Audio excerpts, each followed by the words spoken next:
Hello guys. Hindi कविता चौथी मन, जो पूरक पठन का हिस्सा है।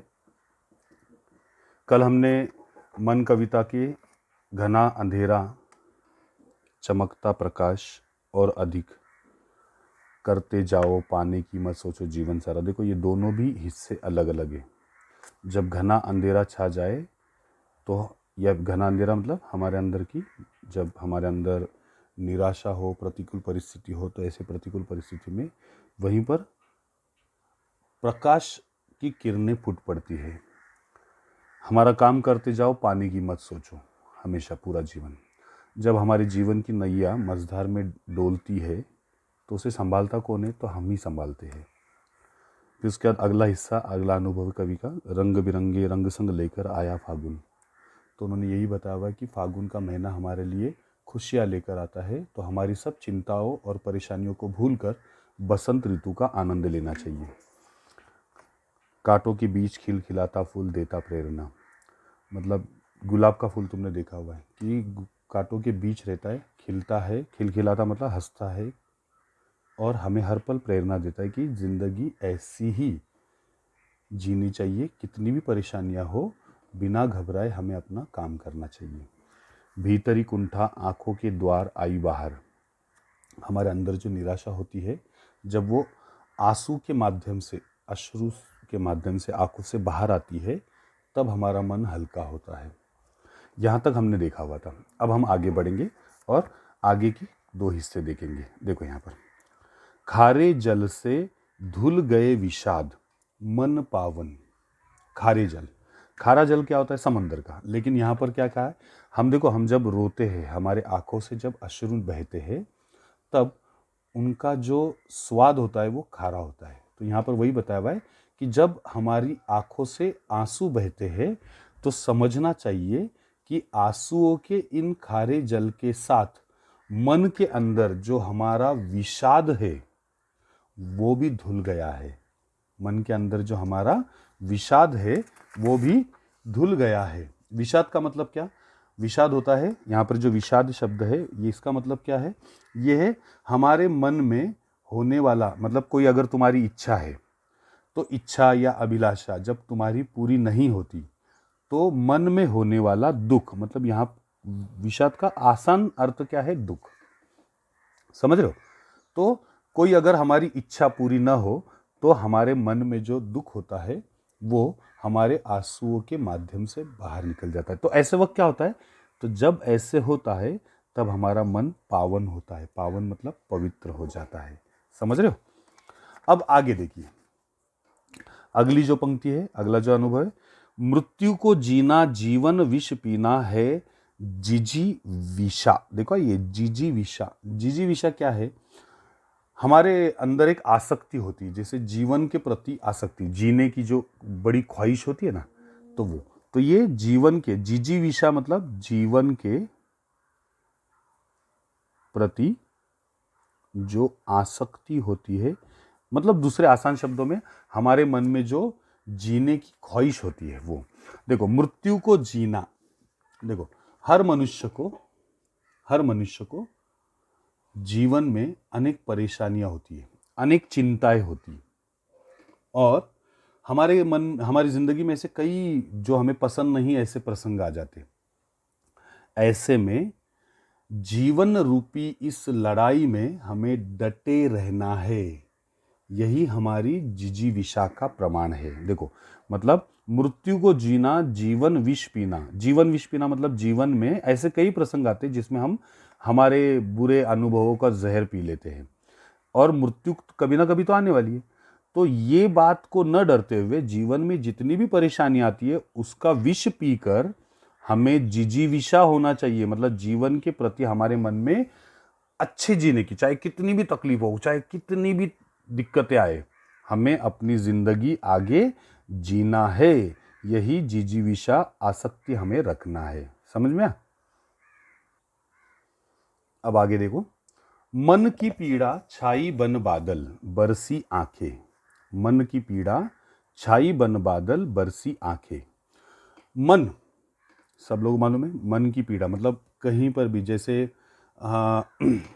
आकाश में बादल बहुत घने हैं, ऐसे मान लो, बन बादल, आकाश में बादल बहुत घने होते हैं तभी वर्षा होती है।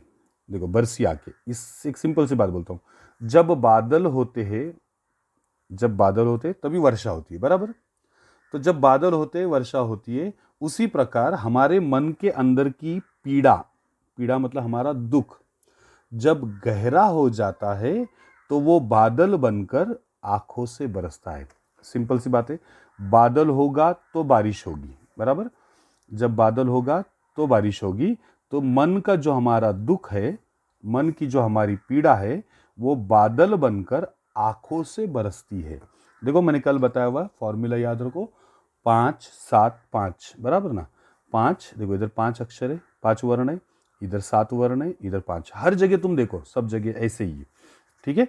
तो आगे देखो, चलती 7 पटरियां रेल की फिर भी मौन। तुमने देखा रेल की पटरी अगर देखेंगे तो एक साइड में एक पटरी रहती, दूसरी साइड में एक पटरी, दो पटरियां एक साथ चलती रहती, एक साथ चलती रहती, लेकिन कभी एक दूसरे से बात नहीं करती। तुमने कभी ऐसे देखा है? हमेशा उनके गंतव्य तक, मतलब अंतिम स्थान तक वो एक साथ चलते हैं। तो रेल की पटरियां अनंत काल से एक साथ चल रही है, परंतु वे सदा मौन रहते। मौन मतलब शांत रहते, कभी एक दूसरे से बात नहीं करते। समझ रहे हो? आगे देखेंगे, यहां देखो, सितारे छिपे बादलों की ओट में सुना आकाश। सितारे जो तुम रात के वक्त आकाश में देखते हो, तो वो सितारे कैसे होते हैं? आकाश के एक प्रकार के श्रृंगार होते हैं। आकाश की शोभा बढ़ाने का काम सितारे करते हैं, बराबर ना। देखो कभी आकाश में बादल में, आकाश में जब तुम देखते हो और उसमें सितारे नहीं देखेंगे तो सूना सूना लगता है, लेकिन जब सितारे होते तो आकाश की वो शोभा बढ़ाते हैं। लेकिन जब जब आकाश में बादल छाते हैं, बादल जब बादल छाते, तो बादल छाने के बाद क्या होता है? ये सितारे छिप जाते। तो बादलों की ओट में, ओट मतलब क्या? ओट मतलब आड़। तो जब बादलों के आड़ में सितारे छिप जाते हैं, तब आकाश सूना सूना लगता है। तो ये इसका अनुभव लिया है उन्होंने, मतलब इससे क्या बताया हुआ कवि ने? ये बताया हुआ है कि बादल की ओर में, आड़ में जब सितारे छिप जाते तो आकाश सूना लगता है। बिल्कुल वैसे ही कुछ लोग हमारे जीवन में बहुत महत्वपूर्ण होते हैं, सितारों के जैसे। जब वो चले जाते या वो दिखाई नहीं देते तो हमारा मन या हमारा जीवन निरर्थक हो जाता है। कुछ लोग हमारे इसमें कैसे होते? सितारों के जैसे होते, लेकिन वो जब चले जाते, जैसे यहाँ पर बादलों की आड़ में सितारे छिप गए, वैसे लोग चले जाते या दिखाई नहीं देते हमारी जिंदगी से, तब हमारा सुना आकाश जैसे होता है, वैसा हमारा जीवन भी सुना सुना हो जाता है, मतलब निरर्थक हो जाता है। आगे देखो, तुमने दिए जिन गीतों को स्वर हुए अमर। अब गीतों को स्वर, कवि यहां पर क्या बता रहा है? कवि कहता है कि कवि के अंदर एक अनोखा सामर्थ्य है, ताकत है। वो जिन जिन गीतों को स्वर दे रहा है, कवि, हाँ, कवि जिन जिन गीतों को स्वर दे रहा है, वे सारे के सारे गीत अमर हो रहे, अमर हो जाते। मतलब कवि अपनी रचनाओं के द्वारा, देखो एक गीत जब बहुत सुपर हिट हो जाता, कोई फिल्म बहुत अच्छी लगती है लोगों को, तो हम खुश हो जाते, मतलब ऐसा लगता है ये अमर फिल्म है, अमर गीत है। तो ये गीतों का स्वर अमर हुए, मतलब कवि चाहता है कि उसकी रचनाओं के द्वारा समाज में ऐसा परिवर्तन आए, समाज इस तरह से बदल जाए कि वो अमर हो जाए। समझ रहे हो? मतलब समाज को परिवर्तित करने का। अब ये आखिरी हिस्सा, सागर में भी रहकर मछली प्यासी हो रही, ये बहुत महत्वपूर्ण है। ये एसएससी बोर्ड में 2 बार ये पूछा हुआ है, सागर में भी रहकर मछली प्यासी ही रही। देखो सागर के अंदर बहुत पानी है, समंदर के अंदर बहुत पानी होता है, बराबर, परंतु कैसा होता है? खारा होता है, पीने की योग्य नहीं होता। सागर का पानी, समंदर का पानी कैसा होता है? खारा होता है। अब खारा पानी पीने योग्य नहीं है। उसी प्रकार यहां पर कवि क्या बताना चाहता है कि कोई व्यक्ति कितना भी धनवान हो, जैसे समंदर के अंदर इतना पानी है लेकिन पीने योग्य नहीं है, पीने लायक नहीं है, फायदा क्या? वैसे कोई व्यक्ति कितना भी बड़ा या धनवान हो, यदि उसने किसी जरूरतमंद की मदद नहीं की, या उसका पैसा किसी गरीब के जरूरतमंद के काम नहीं आया, तो उसका बड़प्पन भी व्यर्थ है। जैसे सागर में मछली प्यासी ही रही, वैसे ही किसी धनवान या अमीर व्यक्ति का पैसा अगर किसी गरीब के काम या जरूरतमंद के काम नहीं आया, तो वो धनवान नहीं है, उसका बड़प्पन पूरी तरह से व्यर्थ है। समझ में आया? तो ये हमारी कविता का पूरा भावार्थ था।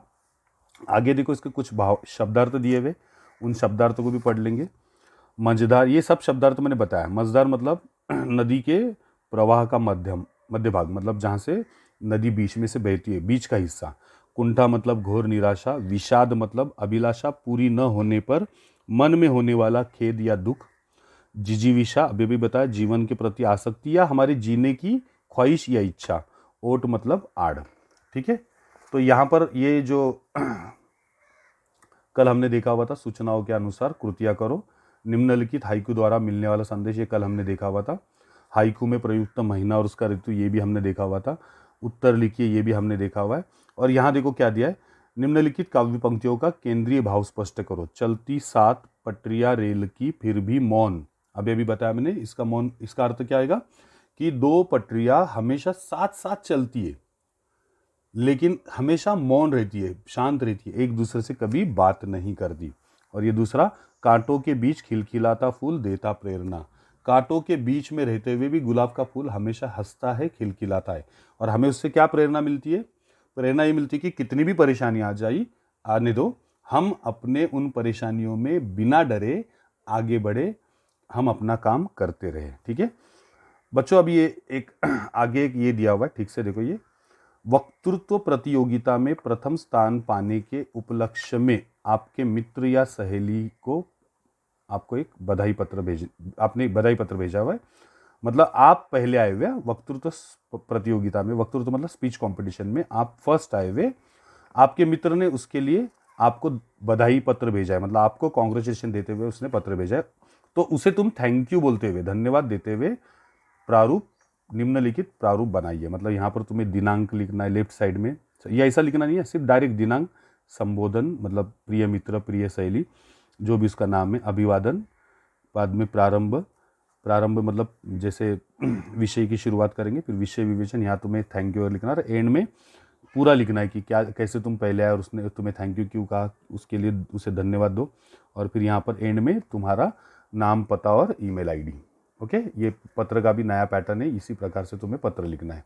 ओके, तो मैं चाहता हूँ कि कविता के इन सभी भाग को तुम्हें पढ़ना है, कविता के इन सभी चीज़ों को तुम्हें देखना है, और जितनी भी इसमें स्वाध्याय में कृतियाँ दी, वो कृतियाँ भी तुम्हें पूरी करनी है। यहाँ पर और एक कृति दी है, वो कृति मैं बताता हूँ। देखो, तालिका पूर्ण कीजिए, ये एसएससी बोर्ड में आया हुआ था मार्च 2019 में। ओके, मछली, उसका स्थिति और निवास स्थान लिखना है। मैं मछली की स्थिति और निवास स्थान, सितारे की स्थिति और निवास स्थान कविता के आधार पर। तो मछली की स्थिति क्या है? मछली फिलहाल प्यासी है। मछली कैसी है? प्यासी। उसका निवास स्थान क्या है? सागर। सितारे, सितारे का निवास स्थान मतलब कहां पर होते हैं? आकाश में होते हैं। और उनकी स्थिति कैसी है? वो छुपे हुए, छिपे आकाश में ना, छिपे हुए। समझ रहे हो? और एक अगला देखेंगे हम लोग। यहां देखो, उचित जोड़ियां मिलाओ। मछली, मछली की जोड़ी जो है कैसी है? पैसी है। गीतों के स्वर, रेल की पटरी, आकाश, और यहाँ पर दिया मौन, सुना, पैसी, अमर, पीड़ा। मछली पैसी है। गीतों के जो स्वर है, कैसे गीतों के स्वर क्या हो चुके हैं? अमर हो चुके हैं। रेल की पटरियाँ कैसी है? मौन है, बात नहीं करती। आकाश कैसा है? सुना है। पीड़ा शब्द एक्स्ट्रा दिया हुआ है। ओके, परिणाम लिखिए। परिणाम लिखिए मतलब सितारों का छिपना। सितारों का छिपना क्या परिणाम हुआ है? सितारों के छुपने से क्या हुआ? आकाश सूना हो गया, बराबर ना। और तुम्हारा गीतों को स्वर देना, तुम्हारा गीतों को स्वर देना मतलब कवि ने गीतों को स्वर देने से क्या हो गया? गीत अमर हो गए। मतलब क्या परिणाम हुआ? सितारों के छुपने से आकाश क्या हुआ? सूना हो गया। और तुम्हारा गीतों को स्वर देना मतलब कवि ने जब गीतों को स्वर दिया तो क्या हुआ? गीत अमर हुए। गीत अमर, ये गीतों का अमर होना। ओके ओके, अगला देखो, उत्तर लिखिए। छिपे हुए, धुल गए, अमर हुए। ये तो क्या आसान है, सिर्फ छिपे हुए सितारे, कविता पढ़ोगे तो मालूम पड़ेगा। धुल गए विषाद, और अमर हुए गीतों के स्वर। ठीक है, तो ये इस प्रकार से ये दिया हुआ है। और याद रखो, इनमें कोई भी 2 पंक्तियां, मतलब 2 जैसे इसमें दिए हुए, ये ऐसे कोई भी 2 हिस्से दिए जाएंगे परीक्षा में, ये और ये दिए जाएंगे, और पूछा जाएगा कि इसका केंद्रीय भाव लिखो या भावार्थ लिखो। तो ठीक है, बच्चों अभी इसके आगे हम लोग ये कविता यहाँ पर मैं रुका रहा हूँ, और I declare this poem is completed. So go through the poem again, watch the video twice और thrice and complete all the activities. सारी की सारी कृतियाँ तुम्हें पूरी करनी है, ठीक है? और कृतियाँ लिखने से पहले पूरी कविता एक बार लिख कर निकालो. Thank you boys.